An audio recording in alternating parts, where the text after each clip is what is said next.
Hey friends, you are watching Tips and Tricks Adda, and this is Analog Effect.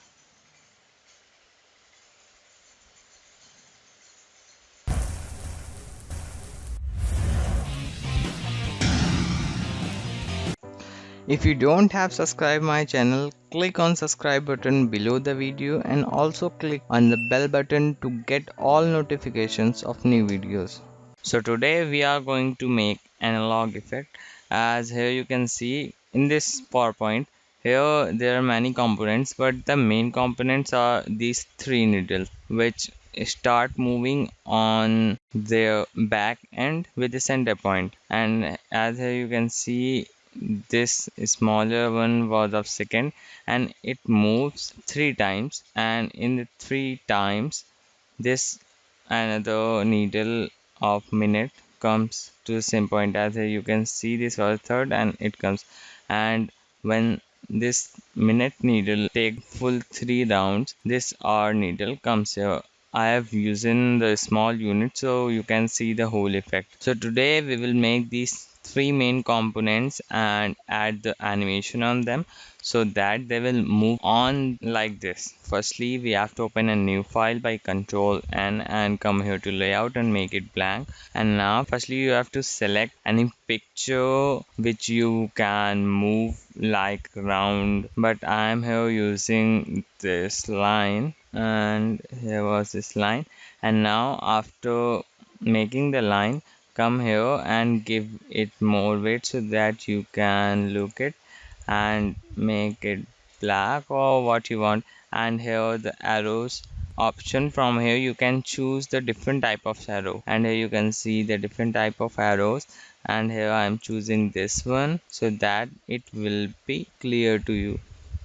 So now firstly I am going to use a background design so that I will get a point and you will see that how it moves. So now firstly this was the needle, and as this was not a picture, so firstly we have to make it as a picture. So cut it and paste it as a picture, and here you can see these lines. I want these lines.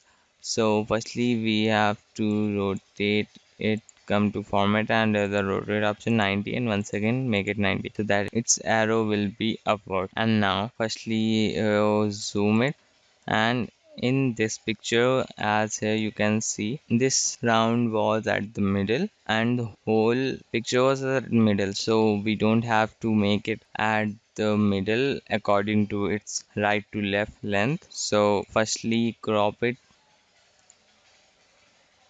so that the upper part which is not required removed. So it is now cropped. Now here I am going to duplicate it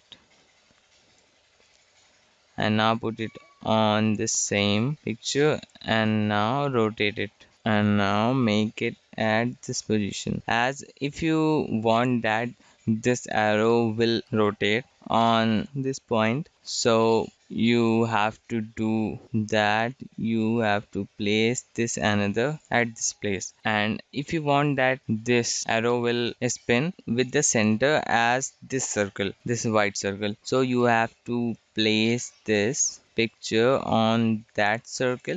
And now select this first arrow and click on the crop, and I'm going to zoom in, and here drag it to down and make to this place. Now after cropping, here I'm going to delete this, and here now you can see that the middle axis of this photo was here, so that when you add a spin animation on this photo, it will spin on its axis. So now it is ready, and now firstly I'm going to make here a circle so that you can see it was moving correctly or not.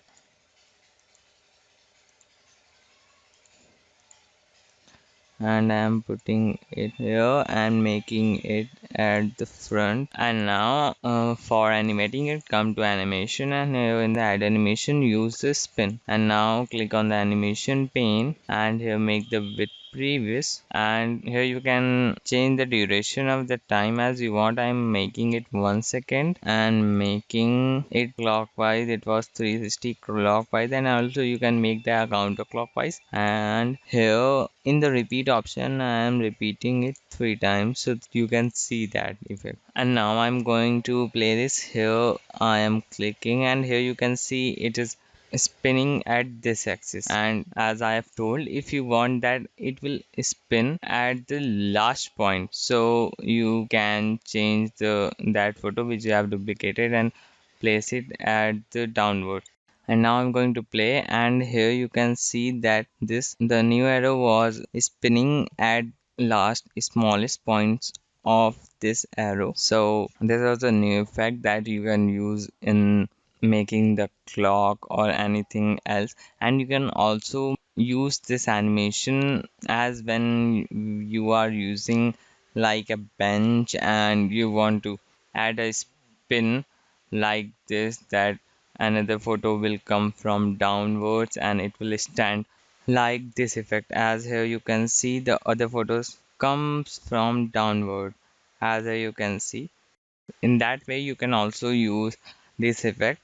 So that's all for today, and in the next video I will come with a new and amazing effect. So that's all for today, and I will request you that please subscribe my channel. Just sliding down to the video that you're watching and easily click on the subscribe button, and also click on the bell button so that you will get the new notification of a new effect that I will upload in the future. And if you have any problem you can also comment us, and if you know other person who like the animations effects of PowerPoint, you can also share this video to them. So that's all for today. So thank you friends.